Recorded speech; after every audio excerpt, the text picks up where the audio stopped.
सबको यथा योग्य नमन। मैं आत्म परिचय भाग 408 लेकर उपस्थित हुआ हूं। भगवान भोलेनाथ माता सती को दक्ष प्रजापति के घर अर्थात सती को अपने मायके जाने की अनुमति नहीं देते हैं, तो माता सती इसको अपना अपमान समझती हैं। अब विचार कर लेती हैं कि मुझे अनुमति मिले या न मिले, मुझे जाना ही है। आइए भगवान भोलेनाथ और महादेवी को शंख ध्वनि द्वारा प्रणाम करते हैं।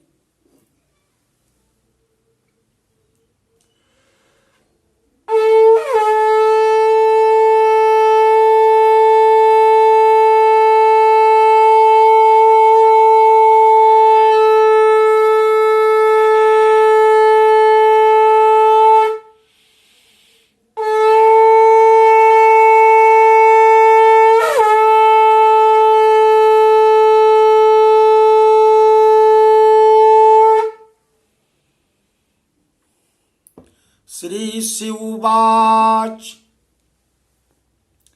वारितापि महादेवी ना शृणोषि वचो मम अपकर्म स्वयं कृत्वा परम दूषयते कुधी जानामि वाग बहिर्भूतां त्वामहं दक्ष कन्यके यथा रुचि कुरु त्वं चा ममाज्ञां किं प्रतीक्षसे। महादेववाच एवमुक्ता महेशेन तदा दाक्षायणी सती चिन्तयामास सा क्रुद्ध्वा क्षणमारक्तलोचन सम्प्रार्थे मामानुप्राप्य पत्नी भावेन शंकरः अधिक्षिपते अद्य तस्मात् प्रभावं दर्शयाम्यहम्। शंभु समीक्षतां देवीं क्रोध विस्फारित अधराम शंभु समीक्षतां देवीं क्रोध विस्फुरिताधराम कालाग्नितुल्य नयनां मीलिताक्षस्तदभवत् सहसाभीं दंष्ट्रस्या साट्टहासं तदाकरोत् तन्निशम्य महादेवो भीतो विमुग्धवत् तन्निशम्य महादेवो भीतो विमुग्धवत् कष्टेन उन्मील्य नेत्राणि ताम ददर्श भयानकाम् एवं संवेक्ष्यमाणा सा तेन नारदाम् त्यक्त्वा हेमपटीमासीद वृद्धावस्था समप्रभा दिगंबरा लसत केशा ललज्जिह्वा चतुर्भुजा कालानल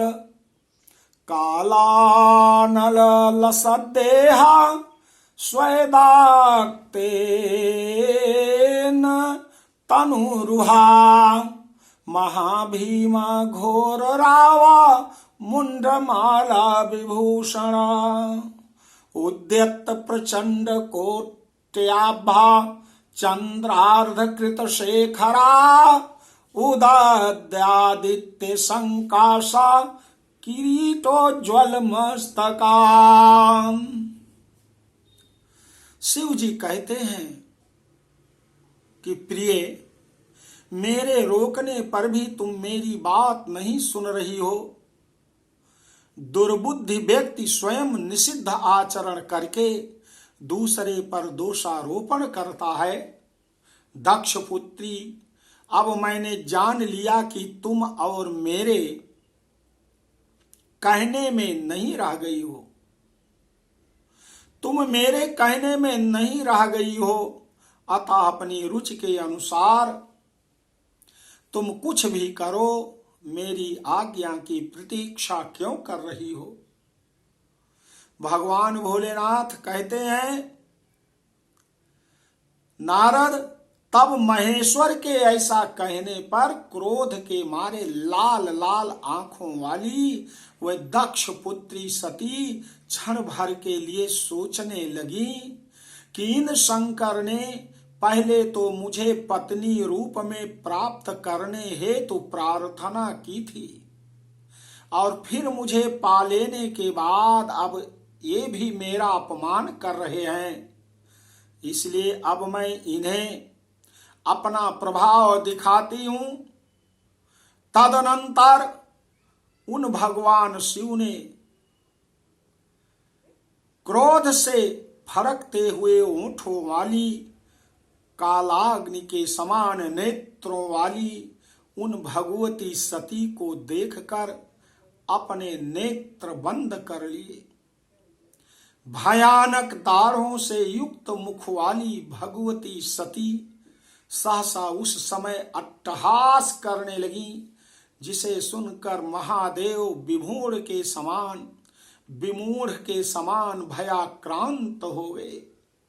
बड़ी कठिनाई से आंखों को खोलकर उन्होंने भगवती के भयानक रूप को देखा।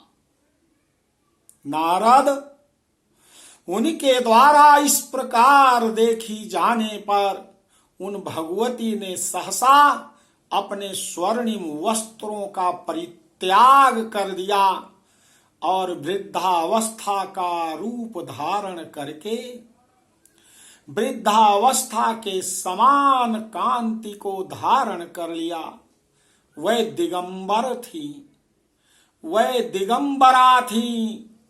उनके केश पास सुशोभित हो रहे थे, जिह्वा लपलपा रही थी, उनकी 4 भुजाएं थी, उनके शरीर की ज्योति कालाग्नि के समान सुशोभित हो रही थी। वह रोमराशि पसीने से व्याप्त थी। अत्यंत भयंकर स्वरूप वाली वह भयंकर शब्द कर रही थी और उन्होंने मुंडमाला का आभूषण धारण कर रखा था। उगते हुए करोड़ों सूर्य के समान तेजोमयी उन्होंने अपने मस्तक पर चंद्र रेखा धारण कर रखी थी। उगते हुए सूर्य के समान आभा वाले किरीट को धारण करने से उनका ललाट देदीप्यमान हो रहा था। तो देवी और सज्जनों, आपने श्लोक संख्या 52 तक सुना है। श्लोक संख्या 42 से 52 तक सुना है। इसके आगे का प्रसंग अगले परिच्छेद में आप सुनेंगे। बोलो आदि शक्ति माता भगवती की जय।